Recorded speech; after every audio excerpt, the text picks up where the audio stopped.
So we have a very long drive ahead of us today up to SBG Shropshire.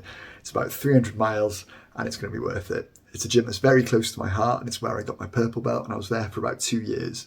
It's run by a guy called Casey Jones, who's under Matt Thornton, who started the SBG group himself. He is under Hicks and Gracie himself, so really good, pure Gracie lineage there if you're that way inclined with your jiu-jitsu. We've been invited to their grading, and they do it in a very special way where Casey has an idea of who he wants to promote, and he walks around, everyone rolls for about an hour beforehand, and he makes sure everyone's at the level he wants them to be, which is excellent. After that, we're going to be going on to the gi class. We're going to get some good footage of the technique itself, and then the rolling. And we get some good interviews with everyone, and hopefully you'll enjoy it.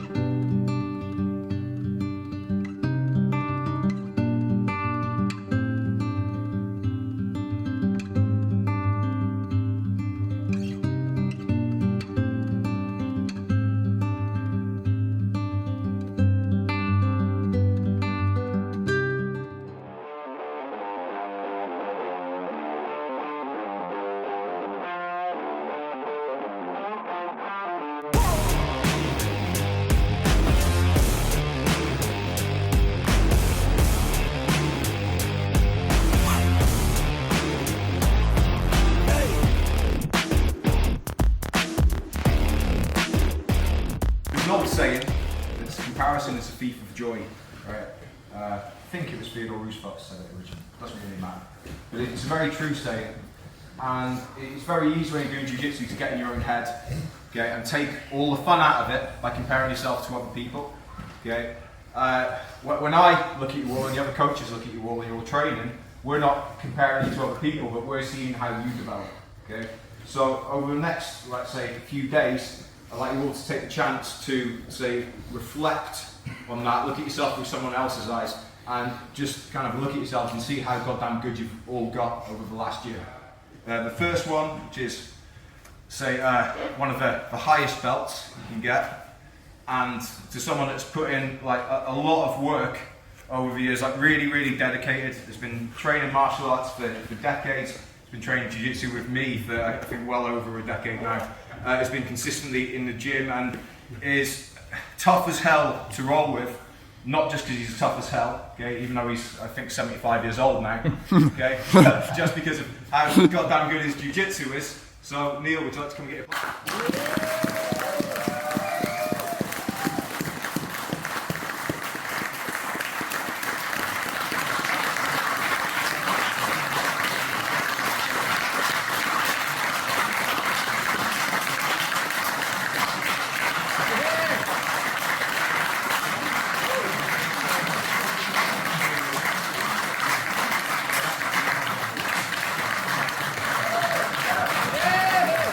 Again, we'll try and get this bit done quickly, and then you can resume your weekend as well. Okay, so other than that, so everyone's got at least one stripe. So I think Matt, if you haven't put them on yet, you're up to 4 stripes.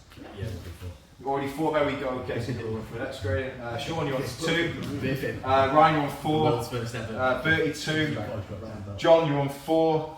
Okay, Rich, you're on 2. Rich, you're a brown belt now. Beef, you're a brown belt.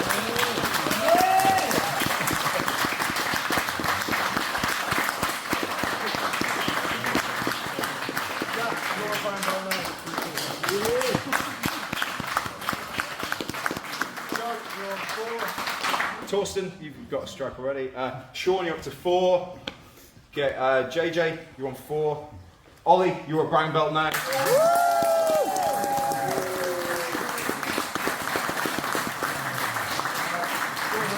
So we're here with Kate. You gave me a brown belt, which is obviously completely fucked up the YouTube channel. Yeah, that was my main intention. I believe nothing to do with YouTube. Nothing to do. I appreciate that. Again, thank you, mate. I really appreciate it. Obviously, I was with you for a number of years. I got my purple belt off you and my brown belt as well. I just want to kind of get an idea of where you kind of get your inspiration to train still. I know even in your 40s you just had a surgery as well. Yeah. And you need what kind of keeps you inspired to keep training and doing jiu-jitsu, you know, after quite a significant injury, to keep yourself motivated? So I don't think I can do anything else. Yeah.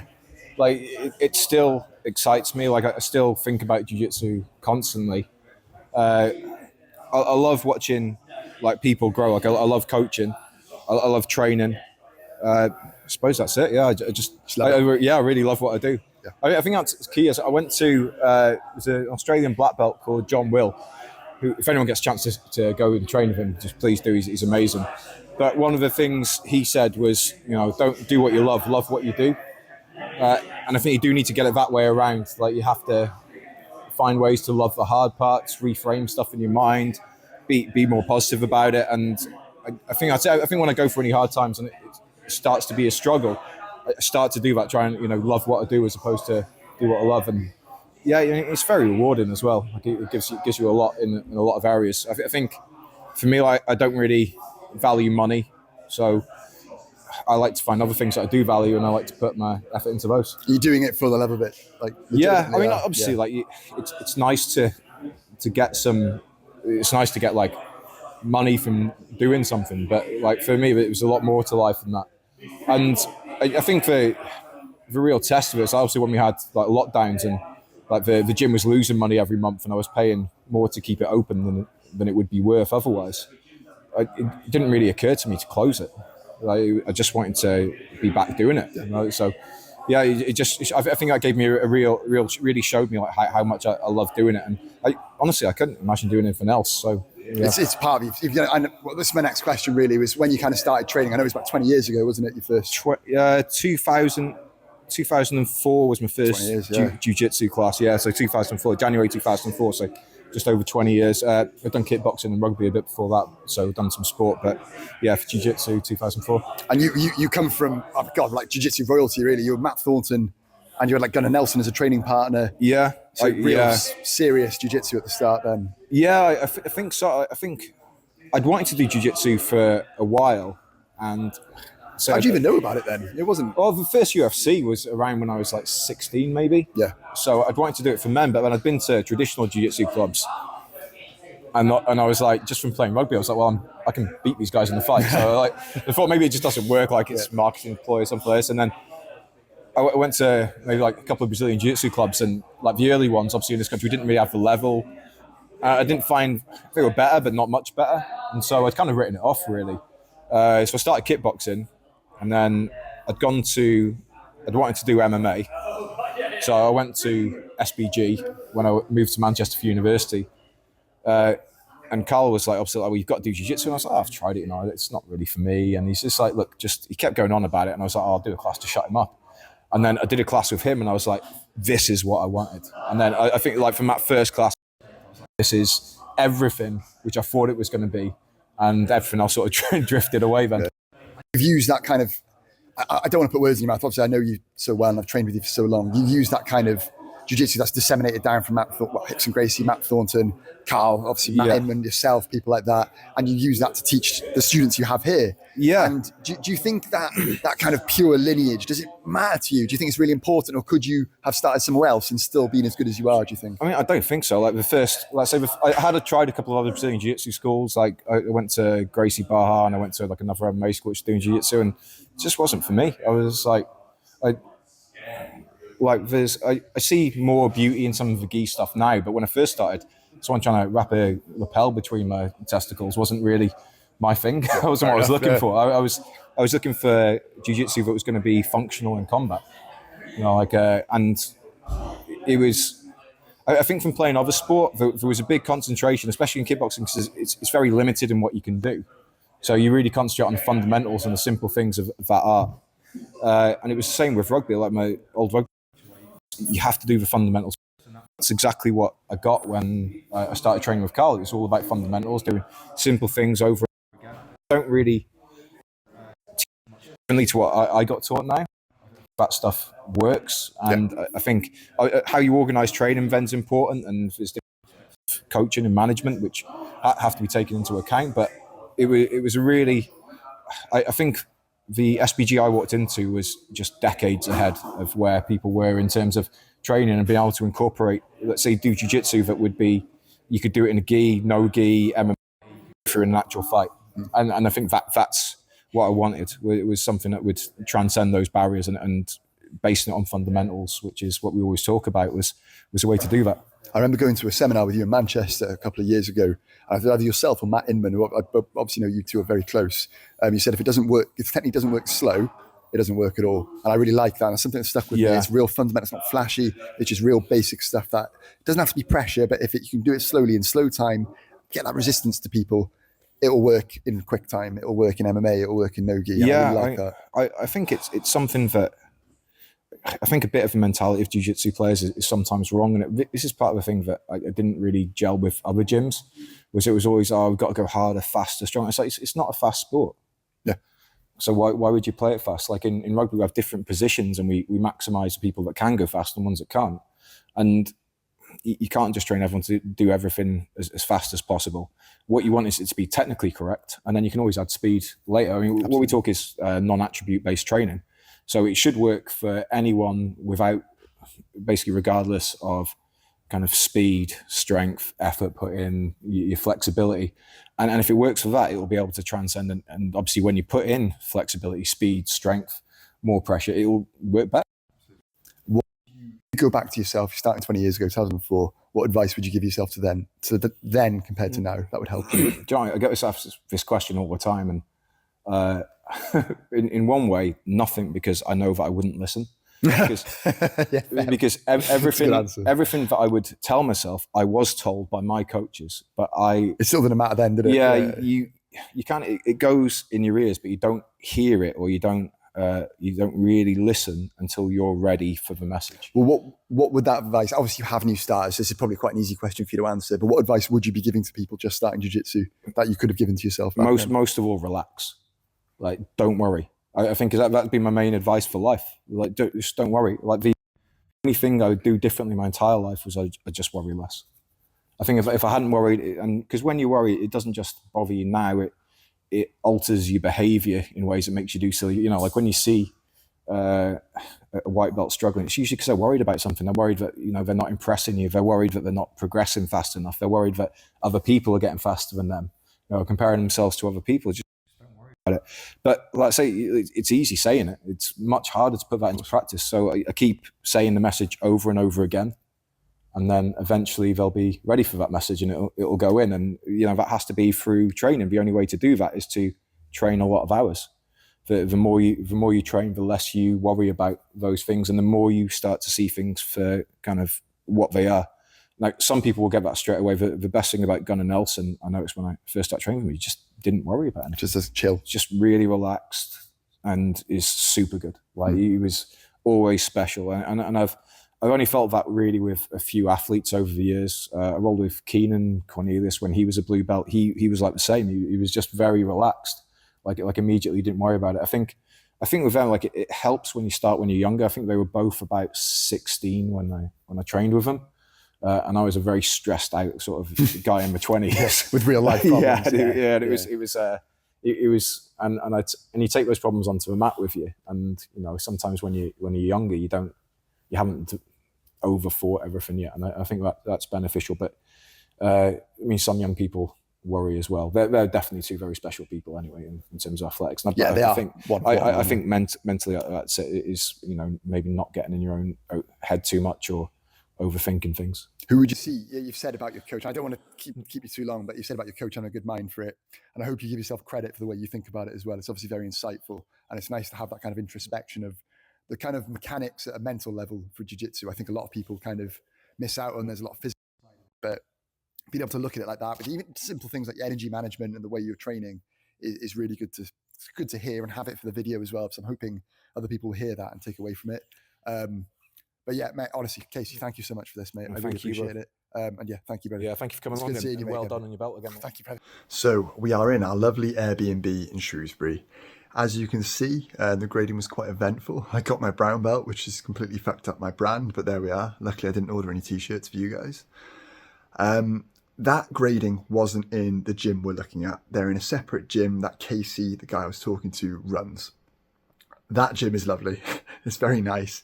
But all the people, all the roles you saw, a lot of them were from SBG Shropshire, which is where we're about to review. I am biased towards this gym. This is, well, apparently where I got my brown belt, but it's also where I got my purple belt initially. And I've been there for a number of years before leaving to move to Cornwall. The gym itself, and I think the students there and the coaches wouldn't hesitate to say it's limited. It's small and it's in a very enclosed space. It gets very hot in there. It's very sweaty. It is a sweat box by all definitions of the term. And it isn't forever. They are looking at moving to another premises, but for now, this is where they are. And I think it's important to show it as it is. And you guys can make your own decisions about it. To me, the most important thing is the coaching, the rolling, and the people that are there.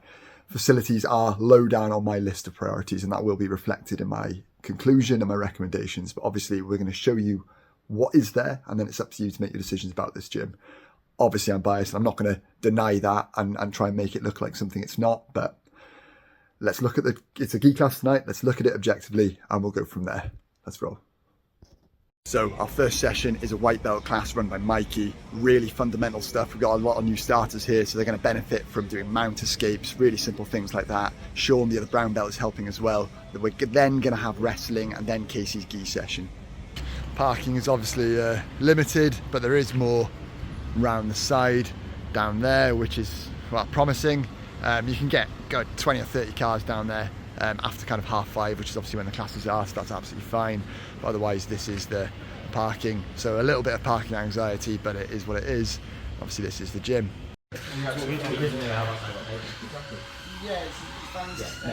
Change an area, get the mold stain, right, the mat themselves.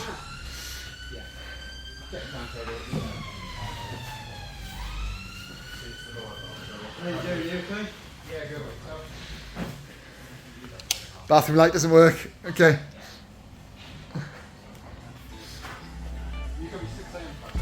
You're going to keep this one leg up. This one leg's going to stay flat. What I want you to be able to do is I want you to be able to put your weight through this one foot. Really. Okay? Anybody else get goosebumps? No? Okay. Foot up. And what I want is this leg here to go so the knee's pointing out, all right? I want to make this leg as heavy as I can. This is it, he's mounted. I want his hips sitting on my belt line, okay? Very, very important. If his belt line is up a bit further, then it doesn't matter what I do with my hand. My elbows are always gonna be out. That's no good for me, right? He's up. So I want to keep him here, the hand's just over here, and I'm turning this leg now, not with the toes pointing up, this way, very heavy leg. And in fact, if you can do the basics, that's all you need in Jiu-Jitsu. A lot of brown and purple belts forget the basics because they're not as exciting as rolling knee bars, and they're not, we can all agree. But this is the stuff that's going to be able to allow you to roll in the other classes. When you can do this, you can roll anyway. So this is what we're going to begin. Mount top for me, the man on the bottom, he's going to try and escape, he's going to try and get out. I'm not going to try and submit him. Don't worry about submissions today, just you try and keep mount or take back. We'll do just 1 minute each side, so it'll be a quick round. It will look a little bit like this. What a way to do that. Let me do. That was a joke.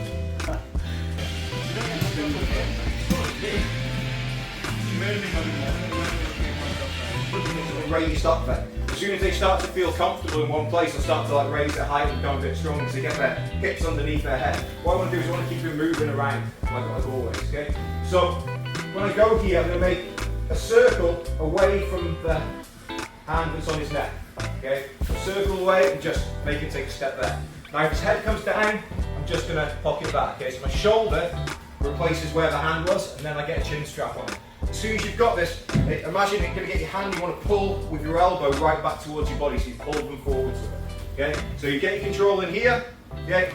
Again, like take as many steps as you need to at least get him slightly out of base. I don't want his hips anywhere near his head, okay? Then I'm going to make a circle and pull him at the same time. Shoulder replaces the hand, and then grab the chin and I pull back with this hand or this chin in this direction. I'm just going to take that foot away at the same time. Hopefully should make it now foot hands. Okay, one more time here. Circle, Get that head down.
How long have you been training jiu-jitsu for? I've been training for about 11 years. And you're under Casey originally? No, I started doing it when I was living in London. The UFC 38 came to the Royal Albert Hall when I was living in London. And I got just taken up in all of the promotion for that. And I like pro wrestling, real wrestling. So it's like that, isn't it? In a way, when it was around. Absolutely. And so I started there training with like an Olympic wrestling guy in Finsbury Park. But he wasn't doing Olympic wrestling. He was just doing like catch moves, like the Mikey Mangler, and like all the moves are still used today, like all catch stuff. So it was brilliant. So it was just like jiu-jitsu-ish, and that's when I really started. Obviously, you train fairly regularly. Yeah, Obviously, you train most weeks. 3 times a week. What kind of keeps you motivated to keep doing that? I don't know that either. Really? I really don't know what motivates me. I like beating. You enjoy it? Yeah, you enjoy the I fighting like side of it. beating people. I work for a living, and my job is fine. It's fine. But nothing tops. But I go in Getting the every Mikey day. Mangler. I get up in the morning and I go to work. I struggle through the day, and then I get to go into a tiny padded room with a bunch of people, and I like to beat them up. I'm sorry if that makes me horrible. I'm sorry. It's more to a therapy session, isn't it? It's not. It's just all ego. I go to work, I get told I'm wrong, rightfully so, by the way. Get home, No, by get the way, told I'm you're wrong. wrong, Get told I'm wrong at home. And I get to go into a room while I'm the head honcho, and then I get to beat people up by not telling them the moves that'll defend me beating You them teach up. them nothing. You teach them nonsense and then just beat them up with other stuff. Everything's Fucking phenomenal. It's just a good work ethic. I don't think that's bad at all. No, I think I that's a don't. good No. thing. I it's mean, that's great. what's happening. I mean, whether it's working. and that's what keeps me motivated. You know what I And mean? that's a fantastic answer. Always being able to beat people Yeah. In a specific setting, in pajamas. in a very strict way. In a very strict I rule think set. That's great. Fuck it, if that's what matters. I stuck the deck towards me winning, and then I don't think there's anything wrong with that. There'll be people that will think that's wrong, and I can see the point of view. I just don't care. I think it's great. I can't argue with that. I think it's great. Just the ability to beat someone up is amazing, and I wish everyone could do it. But at the same Well, you don't wish, time, no, because then it would no, I don't plan want up, wouldn't anyone. it? I don't Yeah. want You want everyone anyone to do it. I don't want anyone to do it. Do I? You want you to do it. I don't. and that's it. Jiu-Jitsu's for everyone. It's fucking not. No, not at all. I was going to say, what kind of technique, what makes you decide what techniques you're going to teach to people? Well, I always do things that I do very well. I always try and teach that, because in amongst all the things I do really well, there's some really good fundamentals that I can apply to lots of different positions. Obviously, I do a lot of turtle. I just apply the posture to all of the positions, and it makes it very powerful because it's a good position that people don't really You pull appreciate. turtle. You'll go straight to turtle. People no don't fucking really doubt. appreciate it like it is. Really. Underutilized. Yeah. Yeah. Oh, great. Mikey, thank you very much, bud. Is that it? It's good. Yeah, Well done. No, thank I you. got more. So that was SBG Shropshire. You had a good look at the facilities, the coaching and the rolling, and those are the 3 things I want to talk about. So, firstly, the facilities. They're limited. If you asked anyone in that gym, the coach or any of the pupils, they would tell you the same thing. It's not great. The The parking's limited. The facility itself is very small. There's no bathroom light, which is going to be fixed. Admittedly, I think I've got them on a bad day. The mats themselves are actually really good. They're very clean. You know, they're all on the wall, on the floor themselves are all mopped after every session, which is obviously the kind of standard you would expect nowadays. It's very sweaty in there and it can get very hot. But it's not unclean. There isn't a changing area. Again, not ideal if you've got women changing, you've got men changing. It's not perfect, but there is room to do these things. It's not great. And it is a little bit archaic, but like I said, they are looking for a new gym. So please don't let that be the main thing that stops you from coming here if you were to visit. The coaching. This is one of the more important elements for me. A lot of people rank facilities quite highly, and I completely understand that. But for me, the mats are the most important thing. Casey and Mikey, the two people we spoke to, are the two of the main coaches there. It's not a big gym, so there isn't a huge amount of black belts. But Casey, he's fought at Worlds. He's won matches at Worlds under Matt Thornton, really, really high level Brazilian Jiu-Jitsu there. And that's disseminated down to Mikey, who's also fantastic. From their interviews, you could obviously, Casey's the much more serious, kind of dry kind of guy, and that is imparted in his teaching. It's very serious, very fundamental. Mikey does bring a lot more humour to the game, but it works. It's different teaching styles, but both are very effective. Their jiu-jitsu themselves is excellent as well. They roll, they're active in the class, and that's obviously very important. I really rate that. And to me, that's really important. Obviously, I am biased, like I keep saying, towards this gym, but their style of teaching, the knowledge they impart, the fundamental style of jiu-jitsu with nothing flashy is obviously very effective. They do gi, they do no gi, they do wrestling, stand up quite a lot. All of the kind of important things you want to see in a jiu-jitsu gym is there. I can't really use any excuses for being in the gi and losing against Casey. He just butterfly sweat me, which you could do in anything, and it works. And that's him all over, just real fundamental, basic jiu-jitsu performed at an expert level. Okay, the rolling. My favourite bit of any gym, and they love it there. We did an hour of rolling after the technique, well, the beginner's white belt class, the wrestling, and then an hour of rolling. Excellent. This is exactly what I want to see. And there's a really good mix of belts there. Numerous black belts, maybe 3 or 4 for a small gym. That's excellent. Good, oh God, loads of brown belts, in fact, actually. Purple, blue, white, there's loads at every level. So there's a role there for anyone that wants to visit or start jiu-jitsu. They've got a big emphasis on competition. So there's a good amount of lads that compete there, which is, again, surprising given how small the gym is. But that just goes to show, obviously, the level you've got from Casey and Mikey and the other people that help out in the gym. It's brilliant. There's roles there for every level outside of kind of the real pro upper athlete level. I think Casey would probably give you a competitive role if you were there, but other than that, it's pretty much for everyone. I highly, highly recommend this gym to anyone in the local area.